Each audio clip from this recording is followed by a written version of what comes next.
Imagine losing everything that defined you, your home, your status, your name, and discovering you are still here. This is Heirs of the Void. The Ash name. The Halden family had a name that sounded like a gate closing slow and final, Halden, and for 3 centuries it opened doors without asking. They owned wide fields that looked endless from the castle terrace, they owned brick factories that breathed steam all night. They owned a grey stone manor that locals still called the Old Keep, as if time itself lived inside. The money was not counted like money, it was counted like weather, always there, always coming, and because it was always there, the Haldens stopped seeing each other. They sat in the same rooms and spoke like strangers, they smiled with their mouths and judged with their eyes. Conrad Halden was the last patriarch and he loved control more than comfort. He had the posture of a man who never carried his own bags. He never raised his voice, he did not need to. His silence was a command. His wife Maribel moved like a portrait that learned to walk. She collected charities like medals, she held dinners where laughter sounded rehearsed. Their son Vaughn was 32 and still called a boy by the staff. He slept late and blamed the sun for being too loud. Their daughter Celine was 28 and sharp as glass. She spoke softly but every sentence had a hidden hook. And the youngest was Grant, 23. The family called him an artist with the tone people use for harmless storms. He painted empty halls and broken statues and called it truth. The castle had a library with ladders and dust and silence, and in that silence Grant once asked a question, "What are we without this place?" Conrad did not answer. Maribel touched her necklace. Vaughn laughed like it was a joke. Celine watched Grant as if she was measuring his future. The next day the question was forgotten. Because questions did not survive in Halden air, everything was tradition. Breakfast at 10, tea at 4, meetings with managers who did the real work, letters signed by Conrad that moved whole towns, and at night the family ate together under a chandelier that looked like frozen fire. They talked about nothing that mattered, and they fought in ways that never left bruises. Celine would praise Vaughn and Vaughn would hear insult. Vaughn would joke about Grant and Grant would hear dismissal. Maribel would correct everyone and call it love. Conrad would listen and remember every weakness. Money made them lazy in their bodies and restless in their pride. They did not know hunger, so they invented it in each other. Then came the alliance, the bright idea, the polished plan that was supposed to save a political party and strengthen a legacy. Conrad wanted influence that could not be taxed. He wanted a seat closer to the center of power. And so he arranged a marriage between Celine and a rising figure named Everett Crane. Everett had a perfect smile and a voice trained for microphones. He called the Haldens honorable, he called their history inspiring, he said the country needed families like theirs. He said many things, and Conrad believed him because Everett looked like the future. Celine agreed because she believed she could steer Everett like a horse. Maribel agreed because it would look beautiful on paper. Vaughn agreed because it sounded like a party. Grant did not agree. He said the man's eyes were empty. Conrad told him to paint and stay quiet. The engagement announcement was held in the grand hall. Cameras flashed, crystal clinked, the chandelier watched, and Everett kissed Celine's hand as if it was a flag. The next weeks felt like a performance. Every day had schedules, every smile had a purpose. The castle became a stage, but stages attract shadows. Reporters began to ask about the factories, about old contracts, about land that locals claimed was taken unfairly long ago. Conrad said it was noise, Everett said it was nothing. Celine said it was manageable, and then a document appeared online, a leaked file, a signed agreement from years back. It showed numbers that did not match, it suggested favors, it suggested manipulation,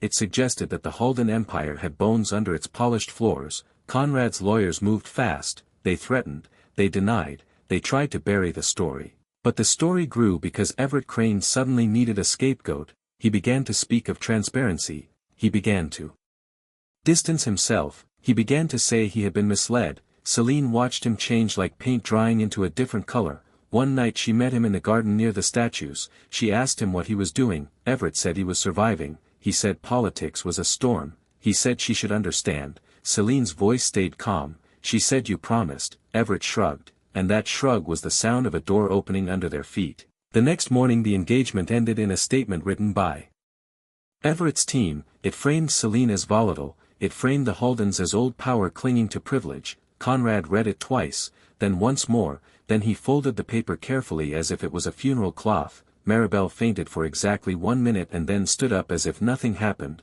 Vaughn cursed and spilled wine on a white rug.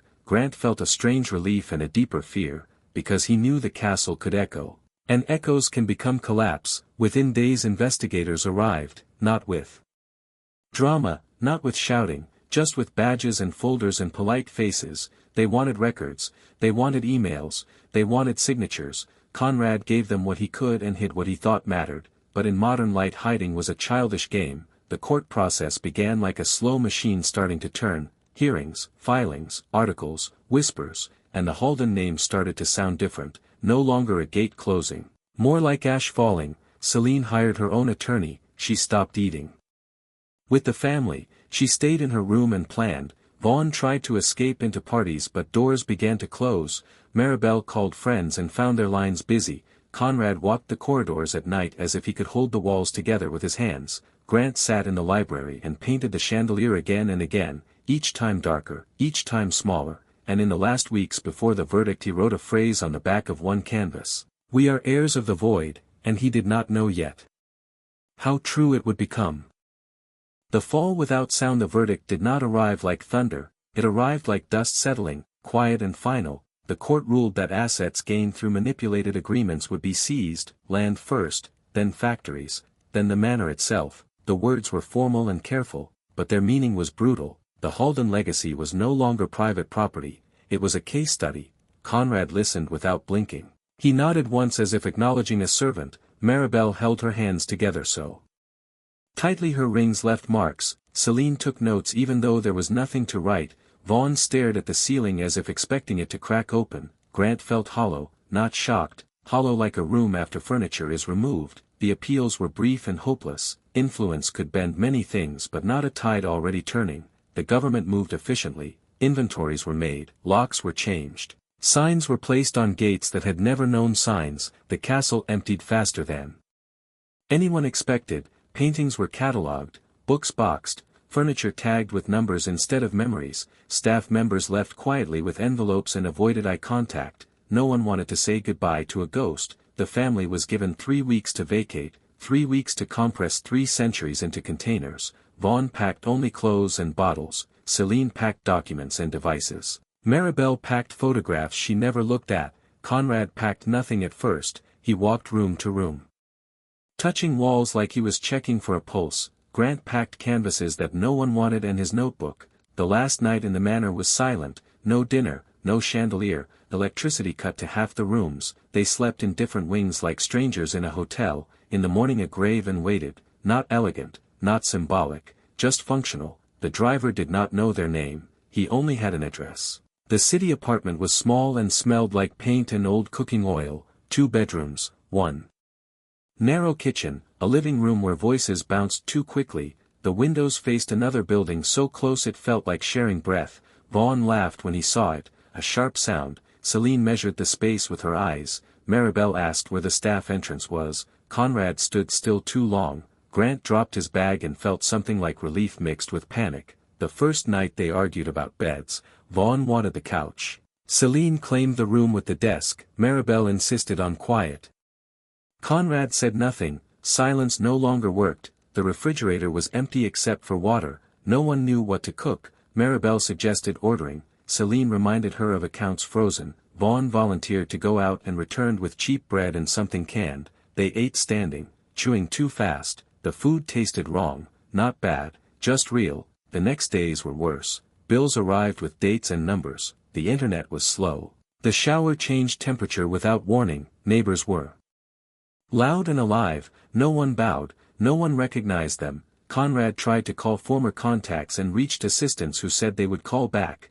They did not. Celine searched for work using a name shortened to just Celine H. Vaughn applied for positions he never imagined and closed the pages before sending. Maribel cleaned compulsively as if polish could restore status. Grant walked the city and watched people who carried their lives in backpacks. He felt envy. The first job came to Vaughn by accident. A warehouse needed temporary help, lifting boxes, simple hours. He returned home exhausted and angry. His hands hurt, his pride hurt more. Celine found contract work analyzing reports. She worked at the kitchen table late into the night, focused and sharp. Maribel volunteered at a community center and told no one. Conrad stayed home. He read old papers that meant nothing now. He stared at walls that did not answer. One evening the power went out for an hour, they sat in the dark. Listening to traffic, Vaughn said this was a nightmare, Celine said this was reality, Maribel whispered that it would pass. Conrad finally spoke, his voice was smaller, he said nothing lasts forever. Grant looked at him and realized it was the first true thing he had ever heard from his father, and in that dark room without servants, without titles, without distance, the Haldens felt something unfamiliar, weight. And weight was the beginning of knowing where the ground was. Learning the shape of day's time in the apartment did not move like it did in the manor, it did not glide, it stumbled forward. Mornings arrived without ceremony, alarms rang instead of doors opening. Vaughn learned to wake before the sun because the warehouse did not wait. He learned the names of tools and the weight of boxes. His jokes fell flat there, no one laughed out of courtesy. Celine learned to measure hours and invoices and deadlines. She spoke to people who did not care about her last name, only about accuracy. Mistakes cost trust. Maribel learned how to boil water without burning it. She followed recipes like instructions from a foreign language. Sometimes she cried over spilled food, sometimes she laughed at herself. Conrad learned the longest lesson, that authority without context is noise. He tried to advise, he tried to command, and the room ignored him. He sat on a chair by the window and watched buses pass, counting them like a child counts clouds. Grant learned the city by walking. He sketched people on benches, hands on knees,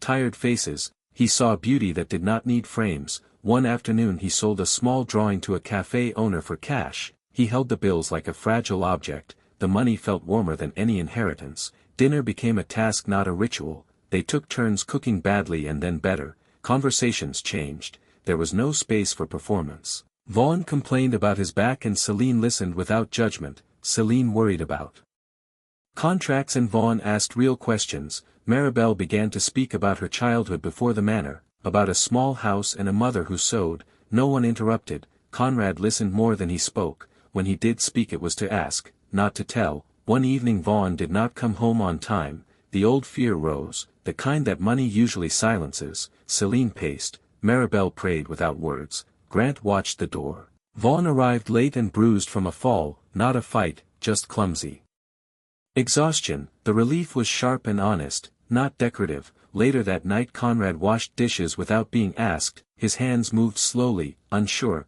Grant watched him and felt something shift, pride loosening. Days stacked into weeks, the apartment filled with small signs of life, a plant by the window, notes on the fridge, shoes by the door. Neighbors began to nod, names were exchanged, the family became less careful with each other. Arguments still happened but they ended faster. Celine apologized once and surprised herself. Vaughn admitted fear and surprised everyone. Maribel stopped correcting accents. Conrad stopped standing when others entered the room. Grant painted again, not the chandelier, but hands passing a plate, a tired smile, a window at night. He showed one painting to Celine. She did not analyze it. She said it felt true. That word stayed, true. One afternoon a letter arrived from the government office offering a public tour of the old manor, now a historical site, free entry. Maribel could not breathe for a moment. Vaughn laughed and said no. Celine folded the paper carefully.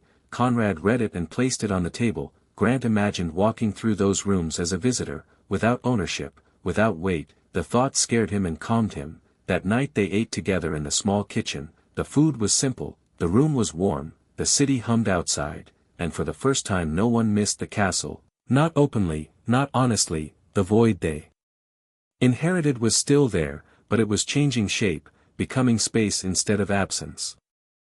The name Halden still followed them like a faint echo. It appeared in emails and forms and moments of hesitation. Celine noticed it first. Clients paused when they heard it. Some recognized it, most did not, and that indifference was sharp and clean. Vaughn stopped using the name at work. He became just Vaughn.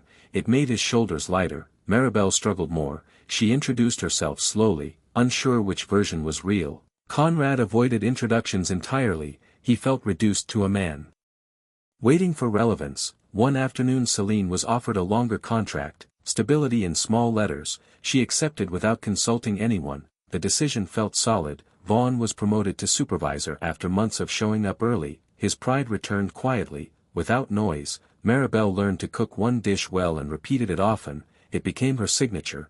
Conrad finally went out alone. He sat in a public park and spoke to a stranger about nothing important. he returned calmer. Grant was invited to display his drawings in the cafe, no title, no name, just images. People stopped and looked, some nodded, some smiled, one asked who made them. Grant said his first name only. It was enough. That night the family talked about the future without fear, no castles, no legacies, just time and effort. The name Halden faded a little more, and in its place something human remained.